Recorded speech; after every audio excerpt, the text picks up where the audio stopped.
Dear viewers, আসসালামু আলাইকুম। আশা করি আপনারা সকলে ভালো আছেন এবং এই চ্যানেলের পার্টগুলো ভালোভাবে উপভোগ করছেন।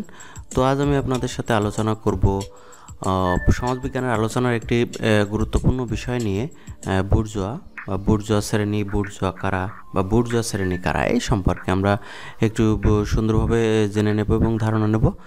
তো চলুন দেখি বুর্জোয়া কারা আমরা জেনে নিই।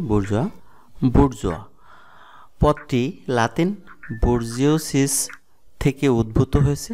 বুর্জোয়া পদটি দ্বারা এমন লোকদের বোঝাতো যারা এমন শহরে বাস করছিলেন যেখানে তাদের নির্দিষ্ট কাজের সুযোগ ছিল, যেমন ব্যবসায়ী বা কারিগর হিসেবে।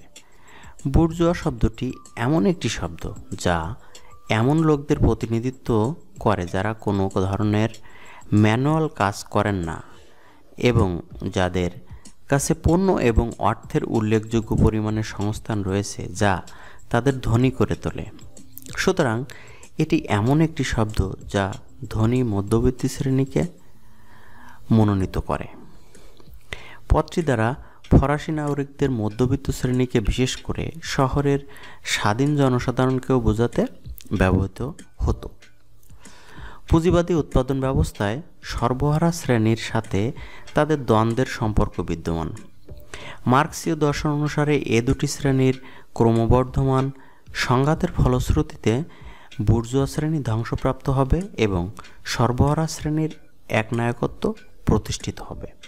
এটা মার্ক্সের দর্শন বা মার্ক্স এটা মনে করতেন।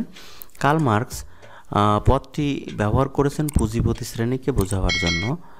পদটি দ্বারা অবশ্য সাধারণভাবে মধ্যবিত্ত শ্রেণীকেও নির্দেশ করা হয়ে থাকে, বিশেষ করে সর্বহারা নয় এমন সকল শ্রেণীকে বোঝাতে, অথবা সমাজতান্ত্রিক মতাদর্শে বিশ্বাসী নয় এমন সব রাজনৈতিক দলকে বোঝাতেও পদটি ব্যবহৃত হয়ে থাকে।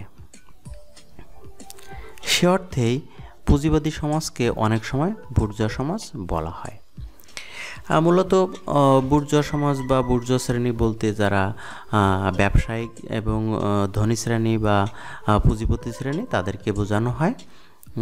তো ডিয়ার ভিউয়ার্স, ভিডিওটি ভালো লাগলে অবশ্যই লাইক দিবেন এবং শেয়ার করবেন। আর যদি আপনারা আমার চ্যানেলে নতুন হয়ে থাকেন তাহলে এক্ষুনি চ্যানেলটি সাবস্ক্রাইব করে রাখুন এবং পাশে থাকা বেল বাটনটি বাজিয়ে রাখুন যেন পরবর্তী ভিডিওগুলো আসলে সহজেই পেয়ে যান।